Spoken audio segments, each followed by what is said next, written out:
WW3 Looms Large.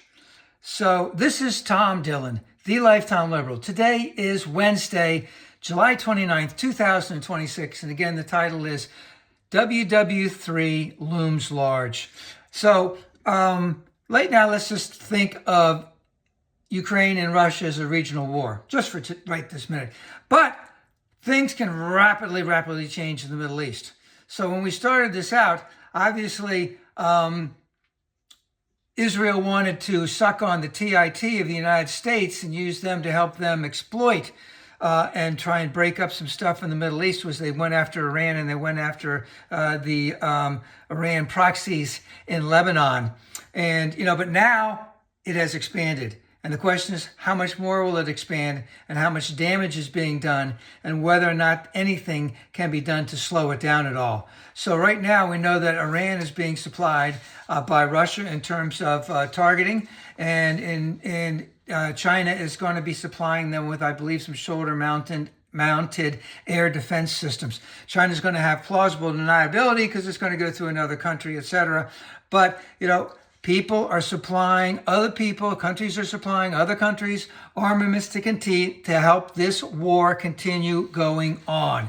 And let's just talk about Lebanon for a minute. Israel invaded Lebanon. I do believe that there are about 500,000 possible, they said, displaced people in Lebanon. Are they going to become refugees? Who's going to pick up the refugees? What about the refugees or the displaced people that are in Gaza? Are they all going to get kicked out of Gaza as Israel continues their war? What type of instability will that bring to other countries if they become refugees? I can think of the two closest countries, Jordan and Syria, who are not really part of this war right now. But again, instability can come up really quick.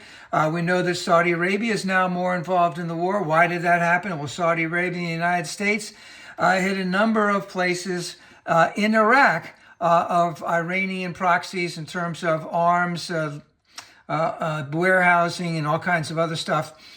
And why did they do that? That was because the Iranian proxies in Iraq shot at Saudi Arabia. And of course, the war between Saudi Arabia and Yemen, which is, very small here and there, has been expanding as the Houthis are now claiming they're going to close the Red Sea. I don't know if they fully have closed that or not right now, but Saudi Arabia is not able to get tankers out on their east coast of their country in the Persian Gulf.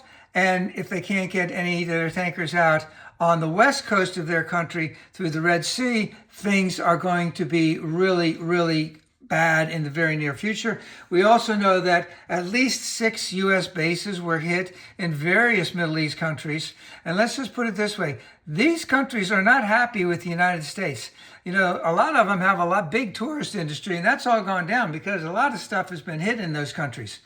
And who wants to be in a country that Iran can hit at any point in time, because they still have plenty of missiles and drones to fire. That's not to say that they're all going to get through, but only a couple of them really need to help to get through. So that's going on right now.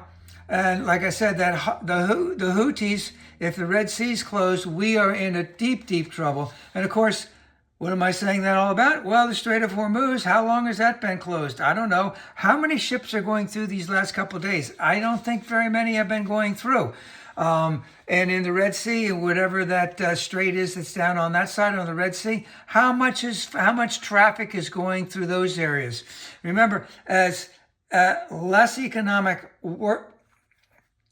stuff is going on, the greater the chances of violence is going to continue. All right. So, and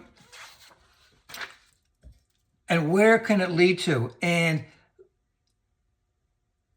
if we also look at Ukraine struck and sunk an Iranian vessel in the Caspian Sea. Now, Iran says they're going to target Ukraine, but who knows if that's going to happen. I don't think that'll affect anything that much. But everyone is saying they don't want to expand the war, but no one is willing to concede that this is something we have to stop and we have to solve diplomatically.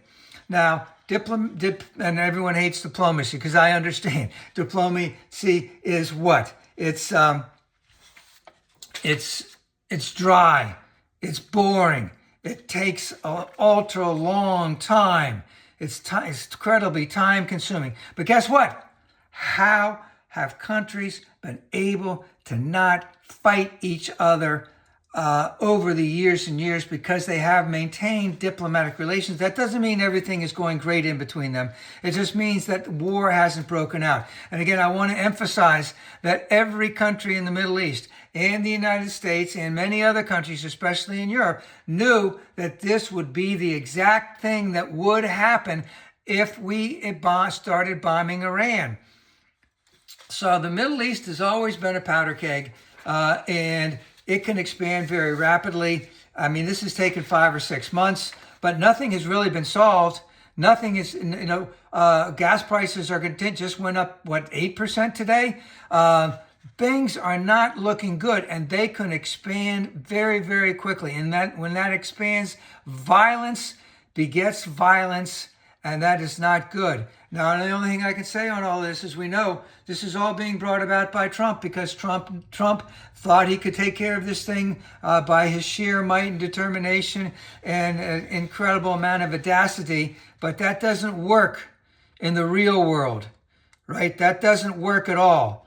And of course, the only thing we can do is protest, support progressive causes, vote unendingly blue, because not only Trump, Netanyahu, Putin, war criminals, and we got to get rid of them all. We have to vote Trump out, and we must vote unendingly blue.